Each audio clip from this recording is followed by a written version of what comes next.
we've got a few other topics to cover. In transitioning from pediatric to adult care, Trevor, what do you think are the important things that we have to do?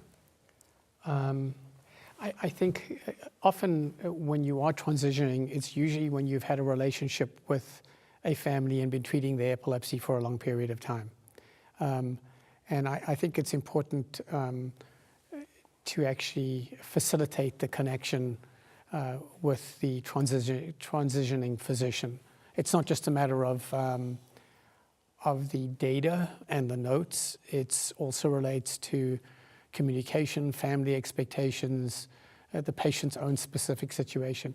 And it's really hard and time-consuming to get that data across. But I think to make the transition as seamless as possible, it's important to do that as much as you can. Eric, what practice do you have? It's very, very well. I think that the topic is challenging. If you go to our American Epilepsy Society, there's been lectures for the last 10 years about transition of care. And all the suggestions, they don't seem to have an impact. We still have a challenge. And if you ask pediatric neurologists, we tend to keep a lot of pediatric patients until adult life because we detect those patients that have a very difficult time transitioning.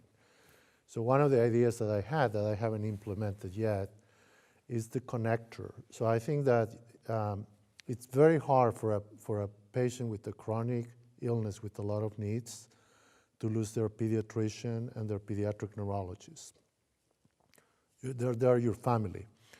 So one of the ideas that I have is to try to involve the med-speeds or the family doctors to be part of their medical care early in life.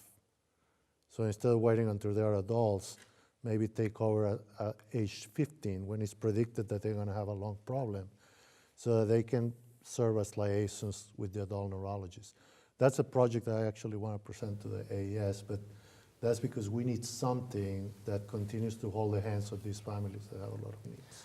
Kate, what proportion of patients would you say that come to you graduating from the child neurologist to the adult actually have some sort of an organized transition plan in place?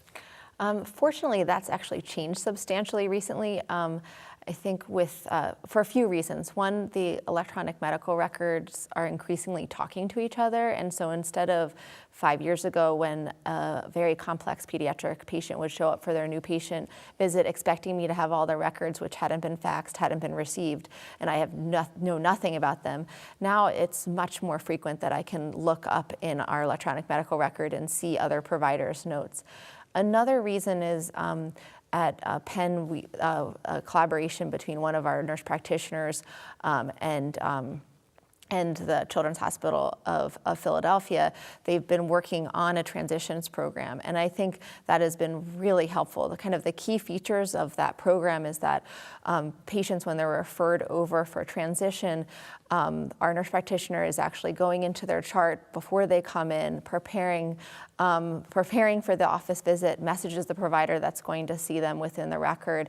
And we've established collaborators across all of the main comorbidity subtypes that patients need. Often they need a rheumatologist, they need a gastroenterologist, they need other types of specialties. And there are physicians that have interest in taking care of the kind of patients that we take care of within all of those fields, a dermatologist, et cetera. So the patients come and they are keyed in quickly to the other subspecialties. And then after the patient's initially seen by me or one of my colleagues, they automatically get a second follow-up with a nurse practitioner within a month to help smooth out that transition. I would say that it's really helpful if a patient starts transitioned earlier in their adult years. One of the big reasons is that, at least in the region that I practice in, a lot of the services that they get from the governmental services they get as children go away when they become adults. And if we have a longer period of time to prepare for that, that is really helpful. So the worst scenario is they get transitioned later at the same time that all of that additional assistance is pulled as well.